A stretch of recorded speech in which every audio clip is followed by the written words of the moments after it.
Hey guys, Mike here, and we're back again in our Syntropic citrus orchard doing another prune. Pretty good intervention we're going to do. We're going to clean it up real nice. In this video, I'm going to share with you the 5 easy steps I take to manage a system like this. Alright guys, so let's get into it. So the first step is I prepare a mix of fertilizer and amendments in a wheelbarrow.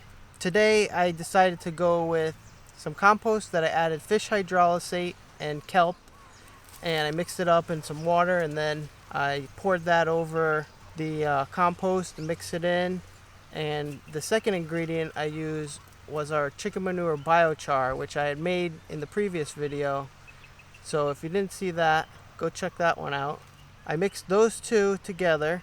I plan on spreading that around the trees later on.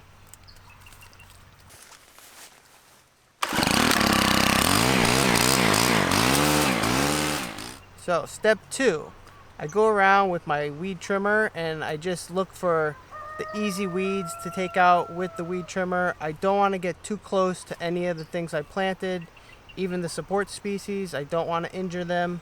So I've only went around in certain areas where it was just grass and thick and nothing else that I could damage. I wasn't able to do too much because there is so many support species here. But the spots that I was able to clear weeds, I think it was pretty helpful. Which brings us to step 3. I like to clear around each fruit tree.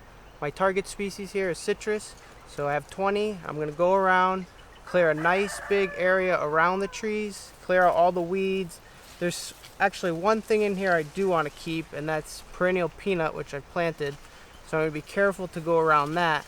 But all these other weeds I'm going to take out because that fertilizer amendment we're going to be spreading, I don't want all the weeds to eat it.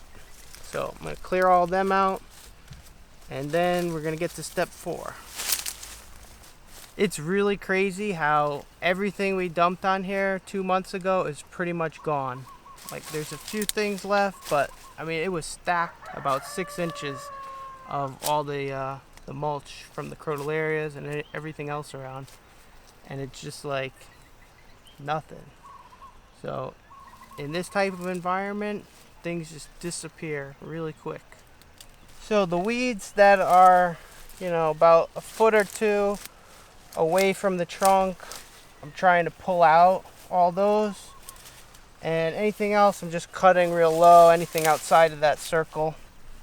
A lot of roots here. I don't know if they're from the fruit tree or all the weeds.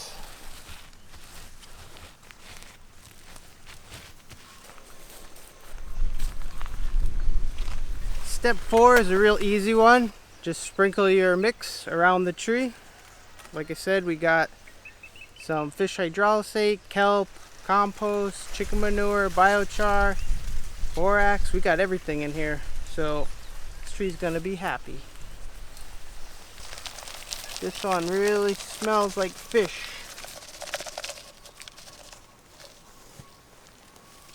Sprinkle, sprinkle.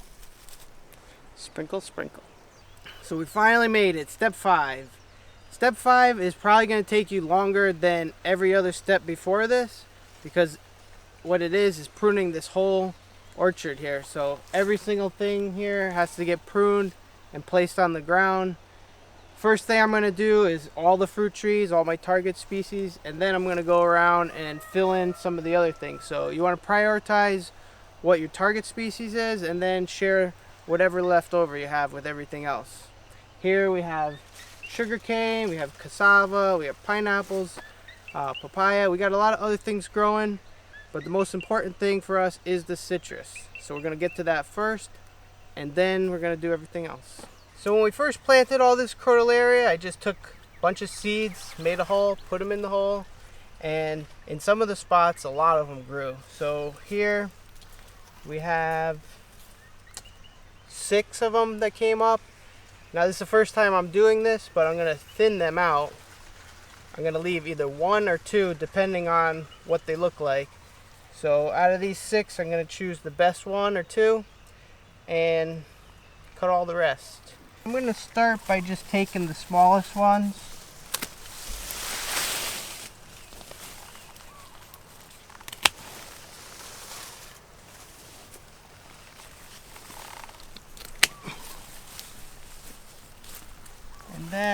this case, I might just leave this one. It's not the biggest one, but I like how it's further away from my tree.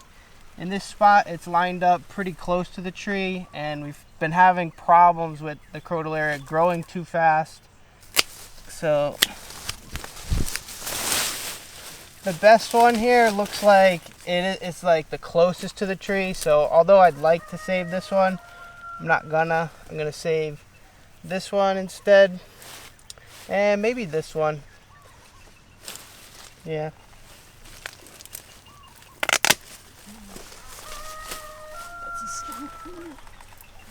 This is the big one.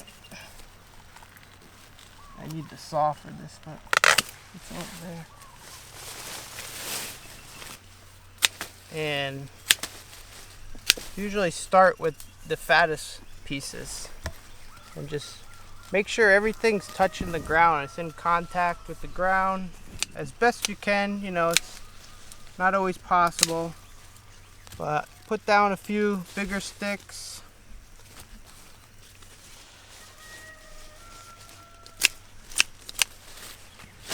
You want to make your cuts right where the branches come off, just so you got a straight piece.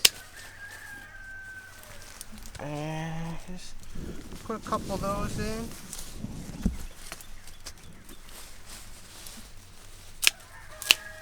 And then I have my perennial peanut, which is doing pretty good, so I don't want to bury it too much. I could bury it a little bit because it'll probably come back. Just come in here, lay everything nice and flat. Try not to cross pieces, fitting it right in there like a puzzle. It's really good to just take your time with this part. You're in no rush.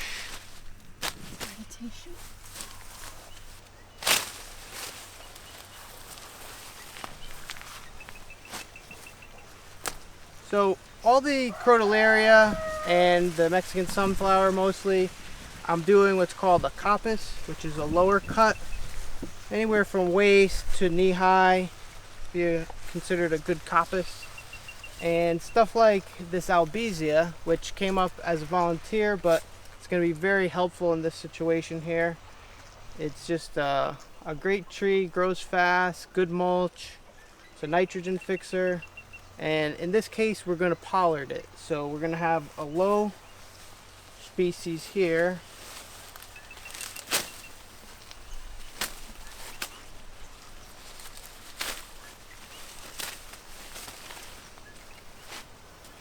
And then this one, so pollard could be anywhere from like head height around that area. So we're right in here. Could just, I'm gonna take this one. We got one coming here. And then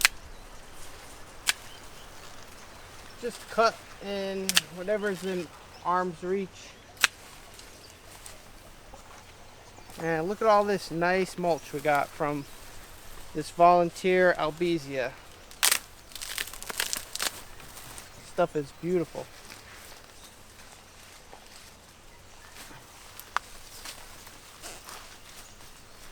The trick is to not let these things get out of hand. You do not want a very big one in your yard.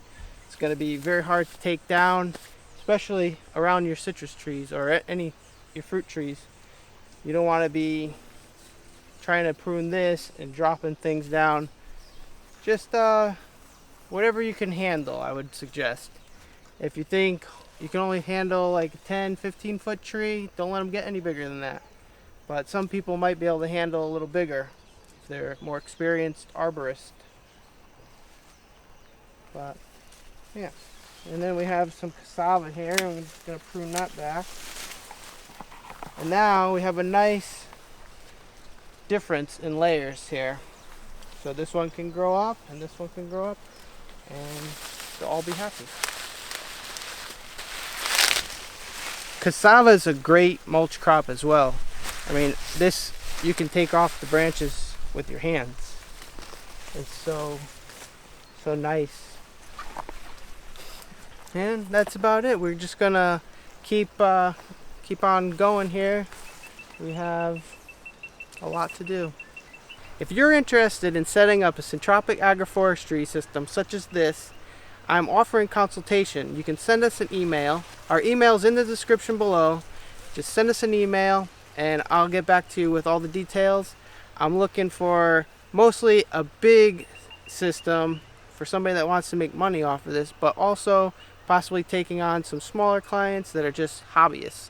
So if you're interested, just send us an email and we'll get back to you.